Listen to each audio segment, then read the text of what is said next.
Connecticut's news station, manslaughter charges for the young man accused of killing a Hartford police officer while fleeing from police. Fox 61 was the only station inside the courtroom today, and we're taking a closer look at the warrant and what happened that night. One more nice day tomorrow, but we are tracking more rain for the weekend. What that means for outdoor plans coming up. Disturbing allegations out of New Haven tonight. A mother facing charges in the death of her 10-month-old baby. The baby died after ingesting drugs, including fentanyl, and investigators say she's responsible. Now at 10, this is Fox 61, Connecticut's news station. We begin tonight in Hartford, where an 18-year-old high school student is facing some serious charges. Thanks for joining us here on the news at 10. I'm Sarah Sanchez. And I'm Brent Harden. Richard Barrington Jr. is being charged in connection to the death of an on-duty police detective and serious injury of another officer. Fox 61 was the only TV station with cameras in the courtroom when Barrington received those additional charges this morning. Our DeAndrea Turner has been pouring through the police warrant. She joins us now from Hartford with more. DeAndrea. Sarah, well, these new charges, they come almost a week after Detective Garton was laid to rest and his partner was released from the hospital. An 11-page arrest warrant details the moments that led up to 18-year-old Richard Barrington Jr. now facing manslaughter and assault in the first-degree charges. So the charges in this warrant stem from the incident on September 6, 2023, that took the life of Detective Bobby Garton. A show of support from Detective Garton's brothers and sisters in blue inside the courtroom. We're putting the pieces back together, and it's important for us to be here today to make sure we show support for Bobby's family. Barrington's family was also there. All I can request of the court is that Your Honor take into consideration his age, the lack of a record, and his ties to the community. According to the police report, Barrington was driving without a license, insurance, and fake plates. During his initial interview, he told officers that he bought his registration plate from a friend, which he knew was not valid, and admitted to having marijuana and a scale in his car. Barrington also admitted to smoking marijuana an hour before driving, telling police he, quote, did stop, but then felt scared, put his car in drive, and took off.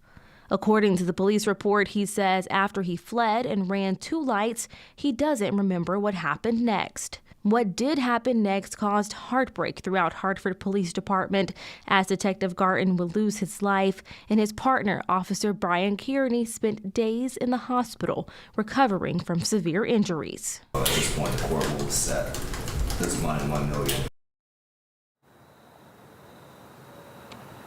And he is still being held in custody on that $1 million bond charge. And his next court date is on October 17th. In Hartford, DeAndrea Turner, Fox 61, Connecticut's news station.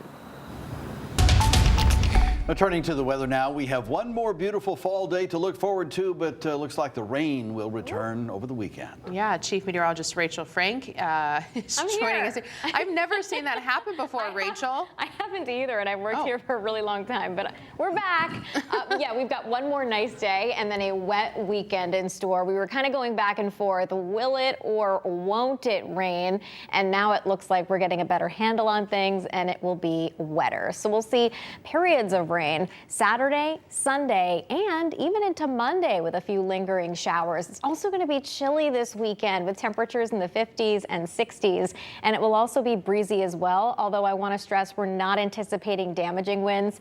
It's going to feel a lot like fall as we step into the first couple of days of fall. Right now we're looking at temperatures in the 50s to right around 60 degrees. As we head through the overnight, we'll see temperatures bottom out close to 50, so another chilly start to the day, although it won't be as cool as it was when you woke up this morning. Most of the state began in the 40s. Heading through tomorrow morning, I think a really nice sunrise. We've got just the right amount of clouds, so if you're up, take a look at that. Otherwise, we're looking at clouds lowering and thickening up as the day progresses, so increasing clouds, high temperatures climbing into the low 70s, and no rain right through tomorrow evening if you want to head out to, let's say, the Durham Fair tomorrow night. So we're good to go all through the day tomorrow, but during the weekend, we're dodging some raindrops. We'll take a closer look at the future radar and help you plan your weekend and beyond coming up. All right, Rachel, thank you. We have new developments out of New Haven tonight. A mother is now facing charges in connection to the death of her 10-month-old baby. Officials say the baby died after ingesting drugs, including fentanyl. Fox 61's Gabby Molina joins us in studio tonight with more on this. Gabby. Brent and Sarah, the mom, 40-year-old Alexandra Polino, is now facing several charges in connection to the 10-month-old baby's death, including manslaughter and risk of injury to a child, after officials say the baby ingested the deadly drug fentanyl. Nearly 3 months after a 10-month-old baby boy died in New Haven, the child's mother is now facing charges. The medical examiner ruling the infant's death a homicide after determining the child died after ingesting drugs, including fentanyl. Fentanyl is a really potent synthetic opioid, 50 to 100 times more potent than heroin is. And the drug is increasingly responsible for child deaths here in Connecticut. The Infant and Toddler Fatality Report by the Office of Child Advocate found that between January 1st, 2019 and August 8th, 2022, 8 children died of fentanyl intoxication, described in that report as a new development in child fatalities. Kids are incredibly vulnerable to the deleterious effects and can suffer the greatest harms. Dr. J. Craig Allen is the Vice President of Addiction Services for Hartford Healthcare. He says fentanyl can be present in other drugs, and often is. Something he says underscores the importance of keeping them away from children. There's so much of the drug out there in our communities right now that it only makes sense to be vigilant, be aware, have naloxone, and if you're going to be using illicit substances, keep them locked up. The Infant and Toddler Fatality Report states that the Office of the Chief Medical Examiner says it determines fentanyl intoxication deaths are homicides because, quote, the presence and accessibility of an illicit drug creates a clearly unsafe environment for a child. And the office considers that situation a form of neglect. For those struggling with addiction, doctors want people to know there is help out there. If you are using these illicit substances and you want to stop, there are effective treatments that work and are available across Connecticut. Polino was arraigned this week and she is out on bond. She's due back in court in November. In the studio, Gabby Molina, Fox 61, Connecticut's news station. All right, Gabby, thank you. New at 10 tonight, a Westport man has admitted guilt in a multi-million-dollar scheme to defraud a distillery company owned by rapper 50 Cent. Mitchell Green engineered a deal that caused the distillery to overpay on champagne and cognac.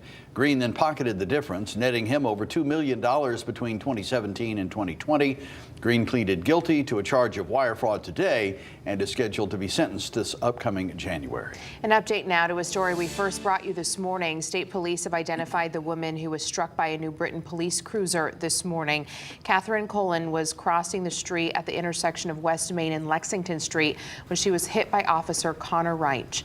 She was pronounced dead on the scene. The officer involved has been placed on restricted duty as state police and Waterbury State's Attorney's Office investigates further.